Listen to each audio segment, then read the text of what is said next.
Hello, everyone. I'm Javon Peters. I go by Jevi. I am one of the chairs of the Service to Artists Committee. My co-chair is Elissa Longhair. She is currently presenting as part of her research, so I am here standing in for both of us. We've been very busy the past couple of days. As some of you have seen, we have had an exhibition, we hosted a zine workshop, there are lots of presentations, and today we are extremely happy to show even more of our passion for the arts. It is with great excitement and anticipation that I stand here before you to introduce our two esteemed artists, Dawoud Bey and Ann Wilson.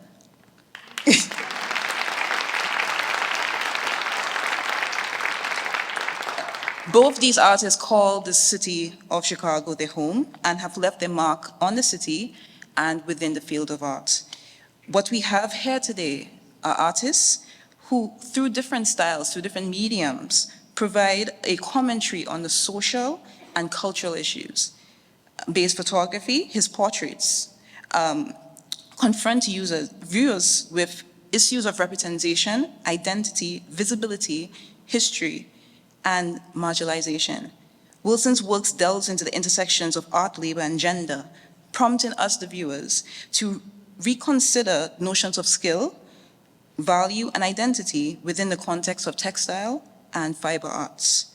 There are differences in their styles, two different mediums, and there is Wilson's work has a lot of intricate and meticulous handiwork, whereas Bey's photography features subjects in intimate everyday settings, capturing the essence and humanity.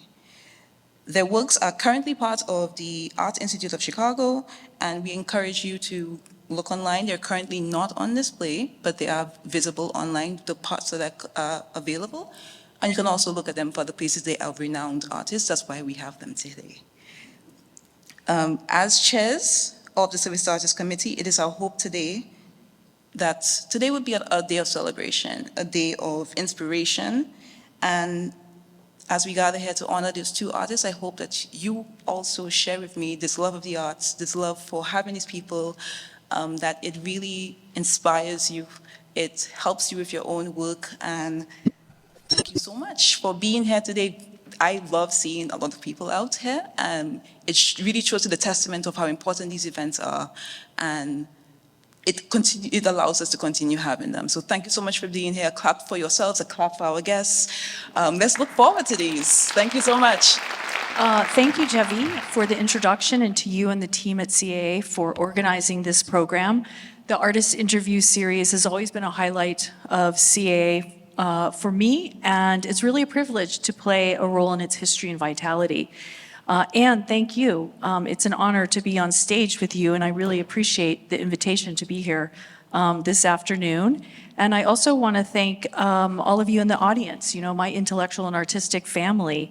I really appreciate you, and I'm happy to be here with all of you, and I hope our conversation leaves you as inspired as I have been in years past at this program. So Anne, I think I'm just going to turn it over to you. Okay. First, I'd like to express my gratitude to the College Art Association and the committee for this invitation, and to you, Elissa, for joining me in this program. Thank you so much. Warm greetings to everyone. I'm really honored to be here this evening. Elissa and I talked about a format. I'm going to begin with a brief presentation about my artwork. Although I've worked between drawing and sculpture and performance, my work has always been grounded in a textile language. For many years, I maintain a studio practice of material drawing, stitching into found cloth, creating gallery exhibitions. And at the same time, I pursue a more participatory and socially engaged form of art making. I'll present related bodies of work circling forward and back in time, beginning with material drawings, then moving to horizontal fields, and then performance and participation.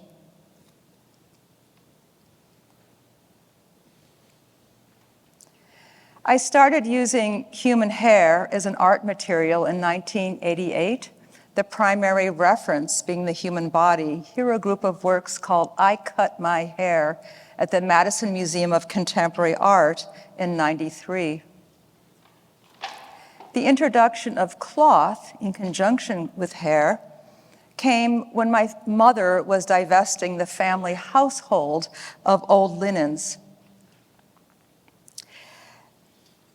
This work was most profound in its representation of thinking about my grandfather presiding over a formal Sunday meal set out upon starched linen, and representing the underside of family life, the messiness and the traumatic. For over 30 years, I've stitched open the found holes and ruptures in domestic table linen.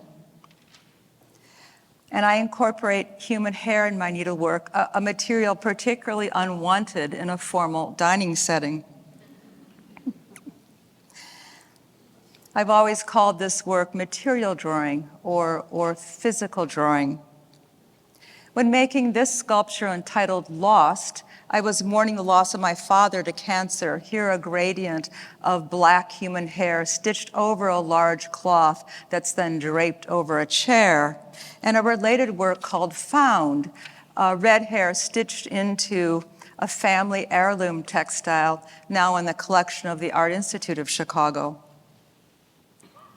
This 100-part, 20-foot wide artwork called A Chronicle of Days is a physical record of daily labor.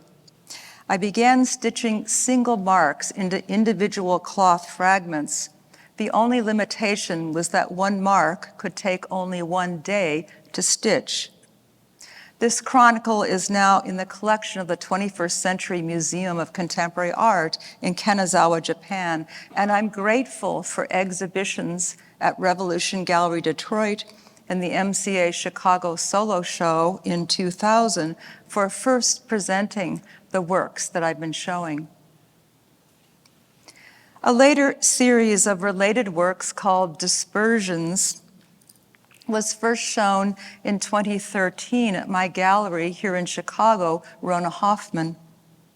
The images are ambiguous, maybe like the trace from a gunshot or a celestial explosion.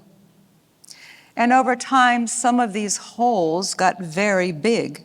Textiles have tremendous capacity to keep opening up at close range and to sustain viewer engagement, both near and far, both a micro and a macro perspective. Related, a more recent 9-foot ink and hair embroidery called If We Asked About the Sky, which was part of my 2020 solo exhibition at Rona Hoffman. With the proliferation of media images of death and destruction and injustice that constantly surround us, this exhibition was a meditation on living in and through loss. How does one recognize and respect a life? What is the space between living and dying? The image associations in smaller works within this same exhibition shift between everyday phenomenon like a pinprick to a celestial vocabulary, inhabiting a space of contemplation between the mortal world and a celestial universe that is infinite and unknowable. Here, sitting within my exhibition in 2020 with one of these smaller works behind me. Moving next from material drawings to horizontal fields, my project called Topologies was first presented in the 2002 Whitney Biennial. And it was a wonderful exhibition It was sort of a marker in my career. Topologies is composed of hundreds of lace parts that are held to a horizontal surface with insect pins. A book called 1,000 Plateaus by Deleuze and Guattari, Anti-Hierarchical Rhizome Theory. This was an important reference for me in constructing work with high value placed on process and improvisation. The fifth iteration of topologies was at the Victoria and Albert Museum in London, alongside a 2-screen video work entitled Errant Behaviors, with animation by Kat Solon and sound by composer Sean Decker. I wanted to make a new work where some of the latent meanings and associations within topologies could be emphasized and acted out, performed, if you will. We've animated individual lace parts within topologies by taking many, many digital still photographs and showing them in sequence, stop-motion animation, first made in 2004 and then remade more recently in 2022 with the technical guidance of Doug Rossman. A later installation, projections at Indiana University. And at the end of this presentation, we'll watch a short clip of Errant Behaviors. Another horizontal field is made entirely of glass in this sculpture called Rewinds. I was invited by the Pilchuck Glass School to be an artist in residence. And together we created this low carpet-like space that holds hundreds of handmade glass weaving bobbins. These glass bobbins represent many things, including economic survival and sustainability in weaving studios globally. They're objects of function and practical resourcefulness. One of the 3 projects in my show at Rona Hoffman in 2008 is called Portable City, and it's comprised of 47 variable-sized vitrines that make another horizontal field. Each vitrine begins with a spool of thread or wire filament. Here, a collapsed knit. All the lines in this textile are totally interdependent and integrated. One thread falls off a hook out of tension, and this action reverberates throughout the entire system, like a run in a stocking, or like an error in code.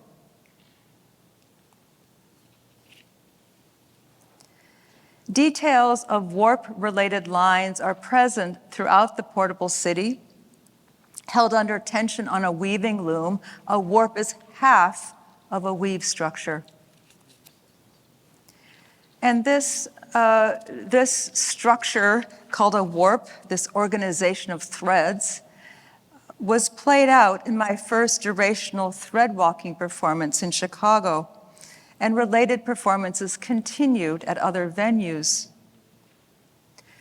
Performing labor as a meditation on the complex subject of textile production is a critical foundation of all my performance works. Here at completion, the work existed as a sculpture. I worked with Valerie Cassell Oliver and the Hope Stone Dance Company to make another thread walking performance in 2010 for the Contemporary Arts Museum in Houston. And one of the most fascinating parts of the movement choreography is what the dancers looked like when they stretched in unison every hour during the 5-hour performances. My 2014 performance at the Drawing Center in New York City was a commission within the group show called Thread Lines, curated by Joanna Romano. I was asked to engage the 4 central cast iron columns. In a sense, the drawing center became a weaving loom. We performed 15 3-hour public performances during the fall months, and here completed still for the last month of the exhibition. Concurrently with the movement performances, I was working over 2 years on an exhibition with curator Chris Malinsky for the Knoxville Museum of Art in Eastern Tennessee. One of the major projects within this exhibition was a participatory museum factory called Local Industry. We actually wound bobbins and wove cloth. It was true production and live performance. Weaving was accomplished by 79 experienced weavers, including myself, over a 3-month period. Most weavers were from the Southeast United States. Here, weaver Catherine Weber, and all the fiber was donated from U.S. textile factories, many facing closure. Bobbin winding was open to all ages and all skill levels. And these guys may indeed look very skeptical, but they truly got into weaving colorful bobbins for the weavers to use to make this collective cloth. It's a great photo. When this 75-foot textile was removed from the loom, it looked like a relay of personal bests of experienced weavers. The completed bolt is now part of the Knoxville Museum's permanent collection, and when it's shown, it will always be accompanied by a complete archive of everyone who participated in its production, all 2,100 individuals.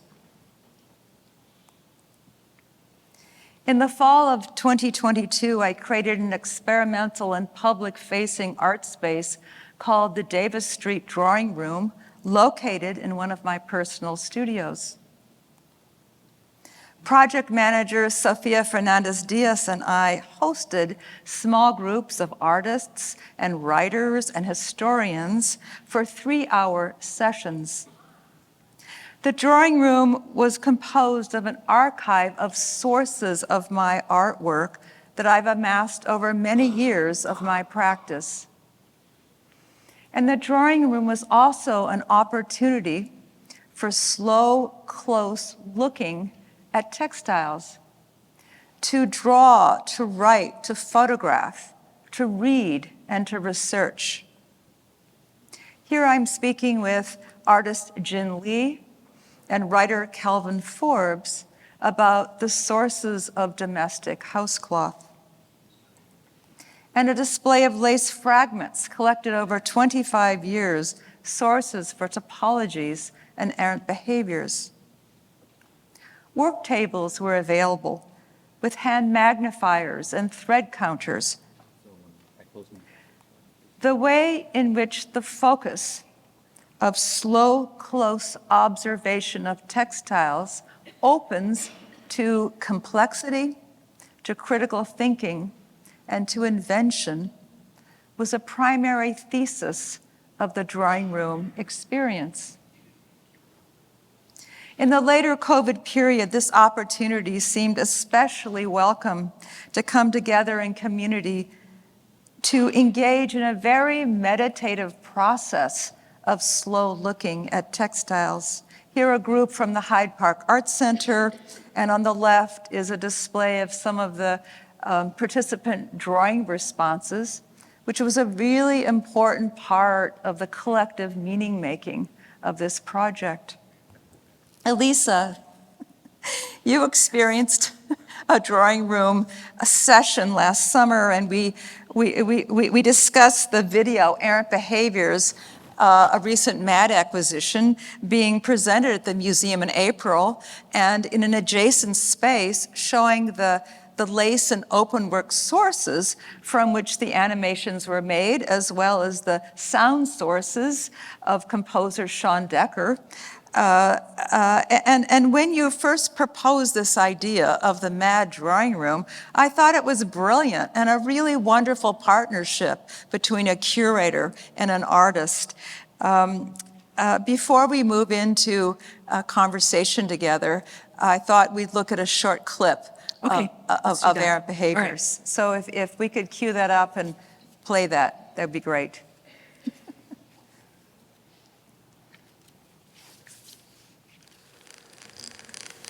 No.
Thanks, Anne, for that introduction and that presentation. It's really helpful. And also for your kind words about the enthusiasm for the idea of bringing together errant behaviors with the source material, which is your collection of black lace.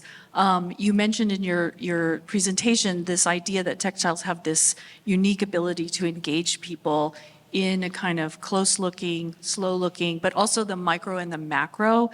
And of course, that's what I wanted to sort of offer our audience, like the ability to sit down with those materials, use the same instruments that I was able to use at the drawing room, which are magnifiers and thread counters, and do something creative, like be inspired. So whether that's a piece of writing or a drawing that could then become part of the museum experience, I think is really going to be successful for us at MAD. So I appreciate you going along with what might have seemed like a little bit out of the ordinary proposal at first.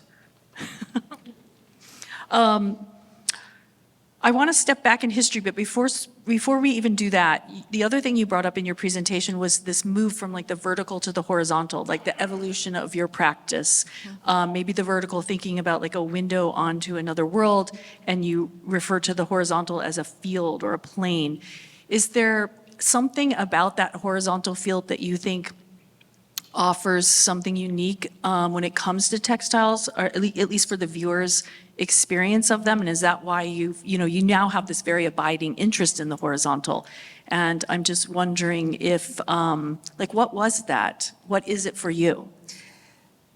So the first work that I created that was assertively a major horizontal sculpture was a work called Feast. And I made it for my solo show at the Chicago MCA in 2000. And Feast was a wonderful opportunity to put hundreds of holes stitched open in fragments of domestic table linen back onto a table surface, a huge table that was 22 feet, to create this kind of abstract topography. And it immediately changed the alignment from body to landscape. And by doing so, new ideas were suggested about mapping and navigation, and also maybe the projection of worlds into that space, like looking at a large kids' train set display or perhaps a large 3D map.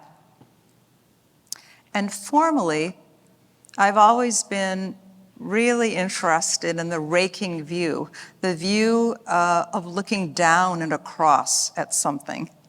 If you're in landscape and you're on a rise in landscape, and let's say you're looking down and out at a field, maybe a field of wildflowers, there's a kind of gestalt of the coalescence of all those multiple parts into a field of visual presence, which I've always found very commanding. And then maybe lastly, and very importantly, a kind of refusal, or maybe I would say a resistance to the authority of the vertical, a resistance to the authority of the vertical, looking at the early work of artists like Robert Morris and Barry Lava, their anti-form scatter works, looking at the work of Harmony Hammond, the early 70s, rag rugs that were selectively painted. Later, much later, the wonderful floor installations, the horizontal installations of Polly Affelbaum, fallen paintings. I love that term, fallen paintings. All of these artists are quite different, working in different time periods from different conceptual positions, but offer a wonderful precedence for thinking about horizontality in art. Yeah, that's a great contextualization. Thank you. Yeah. So let's talk a little bit about your family background and how that's shaped you as an artist. You don't have to start from like. Just generally, I'm interested in where you're coming from. You know, when I was preparing for this conversation, I asked some colleagues and former students what they might be interested in me talking about, and many said, you know, what was life like, you know, when you went to grad school or in your childhood? Why did you become the artist you became? And so maybe I'll talk about the aspect of Quakerism in my background. I went to a Quaker high school for 3 years, a Quaker high school outside of Philadelphia, and I went to Friends meeting every Sunday. As pacifists, the activities in Quaker religion class included exercises in passive resistance role-playing. I would get up with my classmates, and we'd push the tables and the desks to the side of the classroom to make a big open floor space. We divide into groups, and then I would make my body go limp, become a dead weight to an aggressor from another group. And readings in Quaker religion class included the Betty Friedan's The Feminine Mystique, of profound influence, were values about equal rights, nonviolence, social justice, and service, and also teachings and negotiation and consensus building as a way to settle differences. I feel that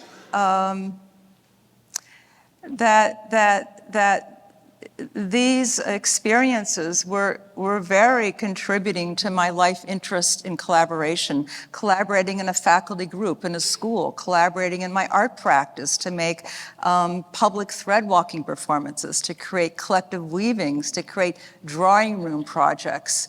And I'm pleased to be able to share this early experience, because I think for so many of us, there are early experiences in our lives that are so foundational to who we are now. Yeah. So moving on to graduate school or undergraduate school, let's talk about mentors or influences that you experienced there that shaped your artistic practice. So maybe I'll talk about graduate school. And as background, I moved to the San Francisco Bay Area in the early 70s. At a time when the fiber field was robustly emerging as an art discipline, alongside early video, new media studies, some wonderful new challenging performance works. I did my graduate work at California College of the Arts, which I feel in its interdisciplinarity was very progressive at the time, very progressive as a school. I learned from the Bauhaus influence of Professor Trude Germonprez in textiles. I learned from the feminist activism of Professor Bella Feldman in sculpture. Probably a most key mentor was Dr. Ruth Boyer. Dr. Ruth Boyer was an anthropologist who taught full-time in the art history department at CCA. From Dr. Boyer, I learned to see objects within a cultural context, all art objects within a cultural context. And it was not so common at that time. The opportunity to intensely study world textiles alongside the more predominant focus of the art historians teaching through formalism and Western high art modernism. And both directions were foundations for me, both soloist and domestic embroidery, both concept and context were very, very critical to the way I've developed my art practice. Yeah, I have a similar sort of experience going to school in the Bay Area too, and we can get back to that. But do you want to say anything more about this conceptual framework that combines like art history, theory, and practice?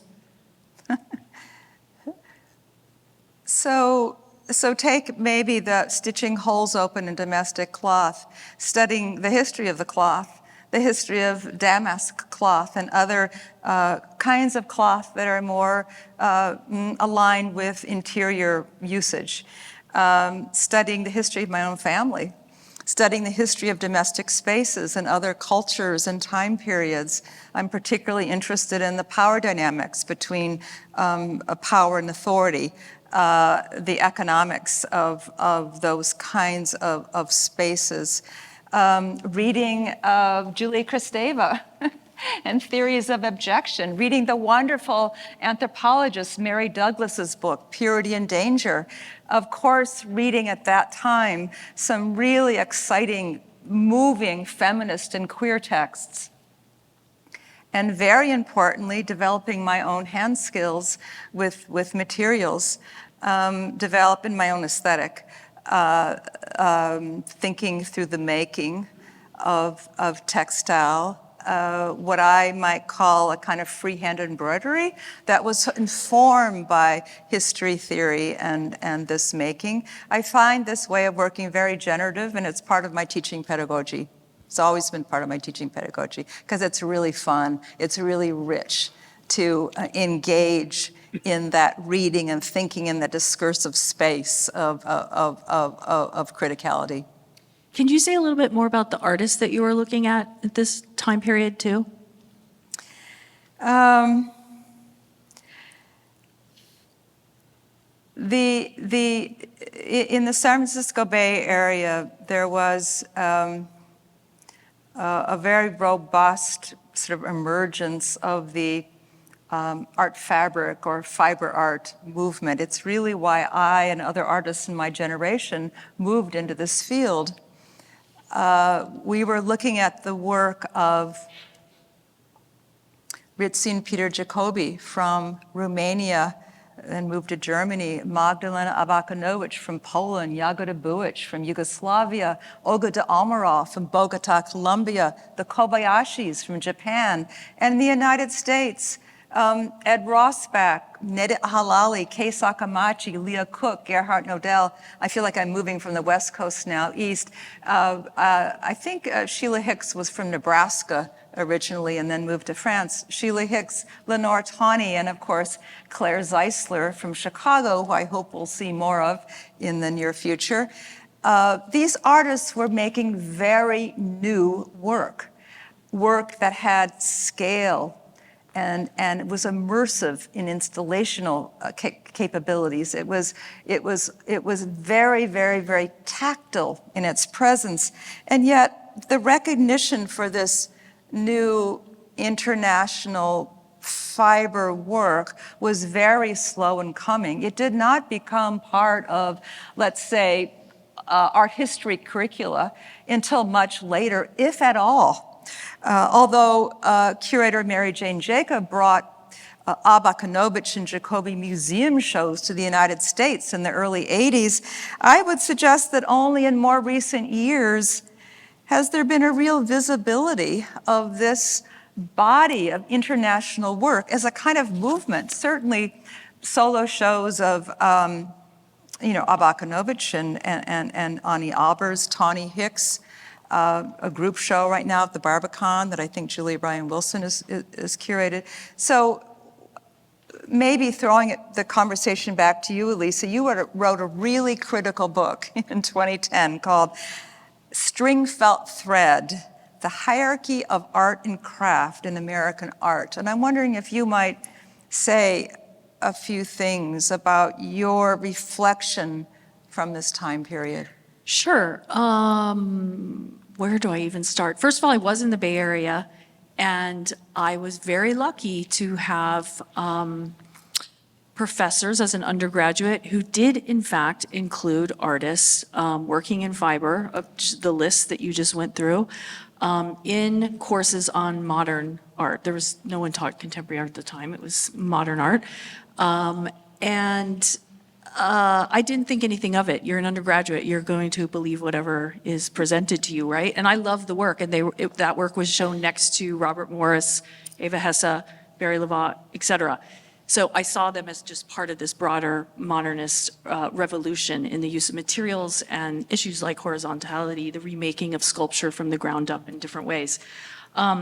It wasn't until much later as a graduate student where I realized, like, oh, nobody ever talks about those artists. They were not part of the canon. So there was like an awakening, like, oh, that's very interesting. And I saw a lot of that work around the Bay Area too, because it was a hotbed for fiber work. And at that point, I sort of had to, I had the experience that you had, where it was really crucial for me to look outside of art history and into other disciplines that looked at the use of fiber in very, very different ways. So sometimes it was art history, like the social history of like the subversive stitch, right? The social art history. But then a lot of the anthropology of craft was fascinating to me. The sociology of art worlds and power relations and the ways that hierarchies and boundaries are created to exclude certain types of materials and work was really crucial. Theories of the everyday, and then also the feminist reorientation of the concept of the everyday to include women's lives and experiences so that you could get to something like The Subversive Stitch by Rosika Parker. So those, I really, really had to look outside of art history to understand what some of these artists were doing, specifically artists that were categorized as fiber artists. So they're weavers who are remaking or using weaving in very unusual ways, or moving into sculpture, and then trying to put it in conversation with these other artistic circles, like whether it's process art or post-minimalism, and then also feminist artists who began to politicize the use of that material and expose these exclusions, right? There was just no other way I would have been able to do that. So I'm obviously very grateful to the undergraduate experience of being introduced to these artists and then having it unraveled and then trying to put it back together for myself and telling this different history of what American art can be in the way that artists do, in fact, radically shift these boundaries and hierarchies. And we end up in an art world where we are today. It's very different than the one that you started out in or that even I was involved in as an academic. What was Chicago like? Like you moved to Chicago in terms of, what was it like in terms of the emerging art fabric movement in the late 70s and 80s? And why did you decide to stay? Why are you laughing? Oh, just because I'm going to tell a funny story, which I'm ambivalent about telling, but I'm going to tell it. So I moved to Chicago in 1979, recently out of graduate school. And I would say the reception to art and fiber media was rather chilly. Overall, not very well informed about a broader contemporary art use of the medium, and there were some very, very problematic stereotypes. So I'll share one anecdote. A then very, very prominent Chicago arts professional once remarked about the work of a Chicago woman artist working in felt sculpture, that the work appeared flabby and unfixed. And he proceeded to oddly conflate this material property with this artist's lack of determination, lack of formal prowess. Hardly the case with this very accomplished Chicago sculptor. So, okay, that's a terrible story, however true. But it was also a time of potential for change. This is a story that's an example of the kind of thing that motivated me to stay in education, to work to define an emerging field of art practice, what came to be known at the School of the Art Institute of Chicago as fiber and material studies. Working with my faculty colleagues, working with students, working with staff, to together create a concept-driven and research-based art department that was inclusive, that was equitable, and that challenged the prevailing hierarchies of the art world at that time. So what about outside of academia? I've always believed in joining organizations and being part of a service work on board. So at one point in the 80s, I was part of Name Gallery. Name Gallery, many of you know, I imagine, but some of you don't. It was a really important artist-run space. It ran for maybe 20 years in Chicago. And from that experience, I developed wonderful friendships. Martin Purrier, Michiko Itatani, Buzz Spector. And from these friendships and shared conversations, it's where I was introduced to my first gallery, the Roy Boyd Gallery. So I feel the interdisciplinary environment between artists in Chicago was deeply rich in contributing to my wanting to stay in the city, wanting to stay in Chicago. So do you want to talk a little bit about how the art world has opened to include textiles or fiber materiality as a viable art material? Like what's changed and why? So we talked a little bit about this question because we've been talking a lot about history. And I'll start with some points, and I know you have some points too. And then we'll open it to the audience, yeah? So we're in a very different time now. Craft is back. Craft is back. As to why, I think, first of all, the art world has become more globally inclusive. The power of artwork seen in increasing numbers at major international biennials and triennials and galleries in cities in many parts of the world that show works by artists who acknowledge the material traditions extending from craft and material histories from their own culture. I think of Ellen Atsui from Ghana. I think of Sonia Gomez from Brazil. I think of Sophia Pitch from Cambodia, and the wonderfully celebrated Jeffrey Gibson from our country, the United States, who acknowledges his Cherokee and Choctaw heritage. Secondly, the saturation of the digital has demanded its opposite. Years ago, in a class that I taught at the School of the Art Institute called Time, Material, and the Everyday, I love that class, there was a rousing debate among students who argued that certainly the most progressive artwork of the future would totally be in the digital realm, in the realm of virtual realities, that weaving looms and potting wheels and metal and clay and fiber would simply become outdated. I think it's a lesson in how hard it is to predict the future. As I think the opposite is actually now more true. So many students, thoroughly raised on digital screens, are seeking more direct experience, more direct sensorial experience and tactile engagement with materials. The physical operates in a complementary relationship to the digital. It's not one or the other, it's both. Fiber and other craft materials can actually seem new because of the saturation of the digital. And also, to participate in physical making is another form of research, and I feel that deeply.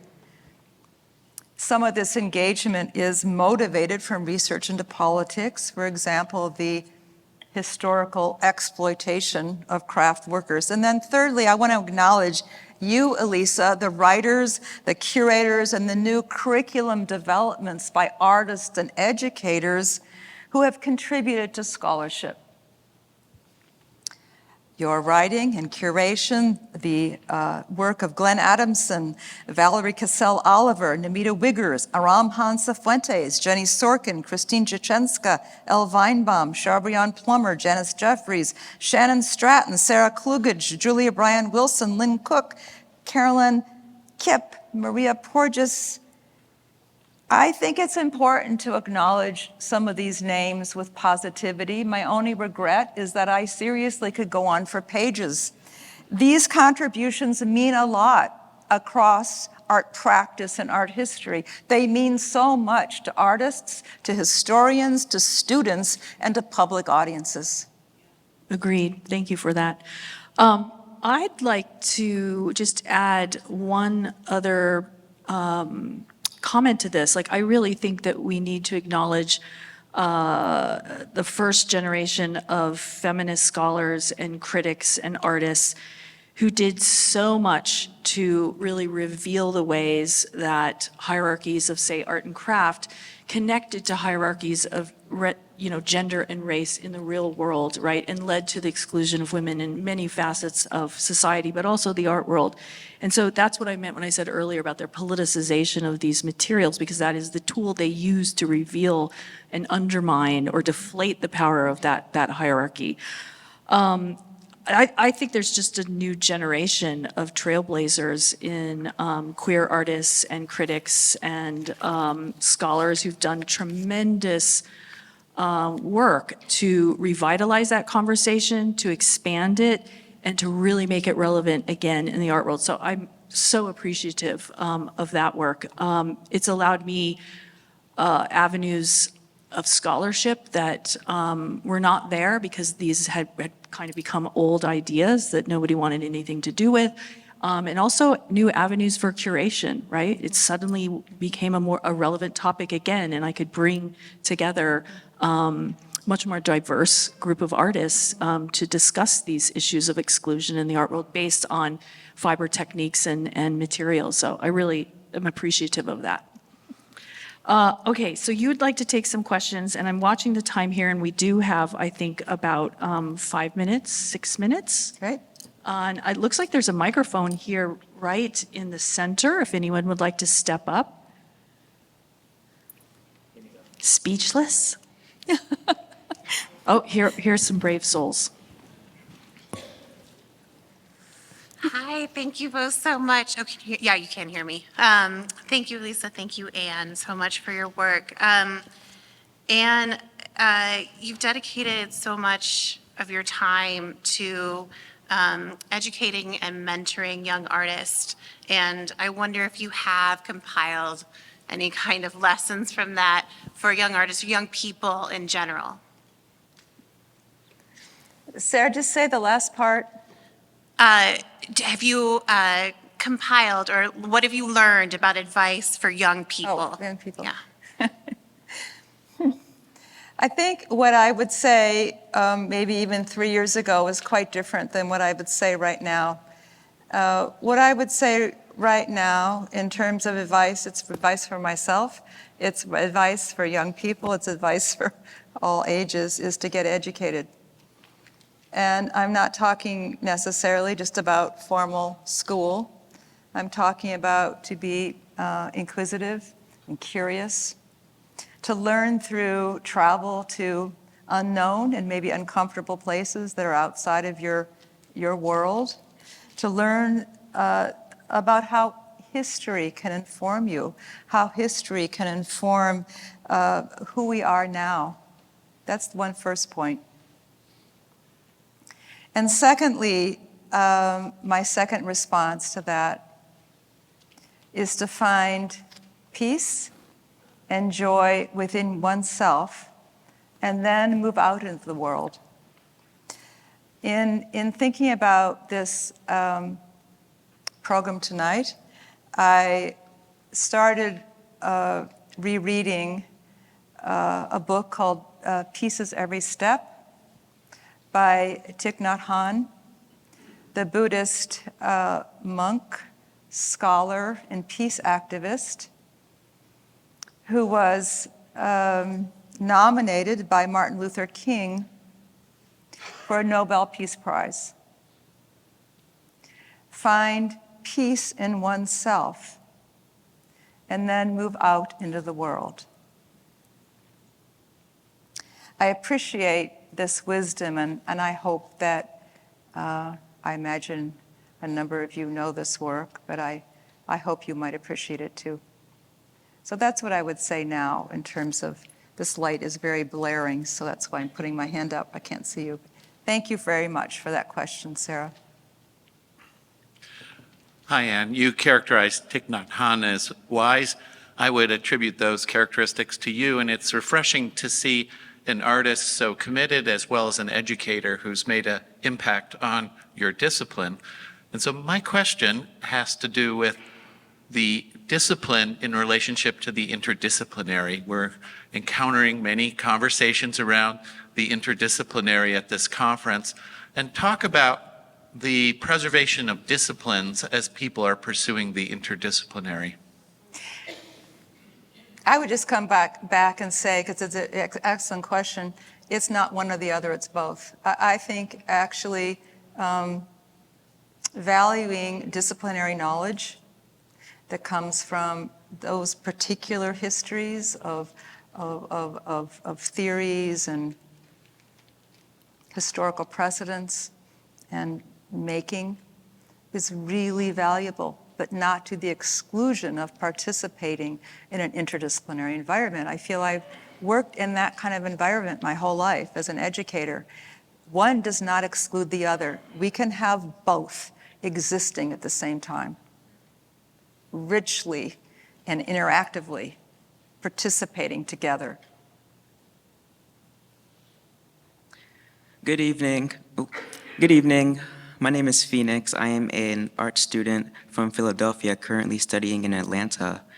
I'm hoping you could talk more about your artistic choices because I noticed in your presentation much of the cloth you use is white and the color is brought through with the hair or thread you use.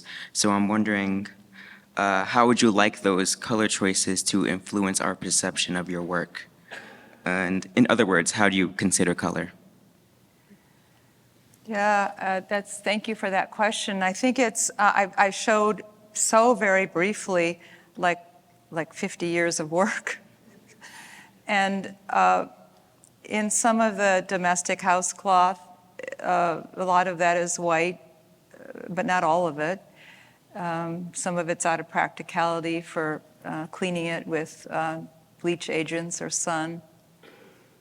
I think my walking performances were very colorful, often influenced by the environment in which the work was shown. The drawing center, the yellow with the stripes was very much from the urban space of awnings and traffic safety gear. That's where those colors came from. What about the colors from the piece in Tennessee?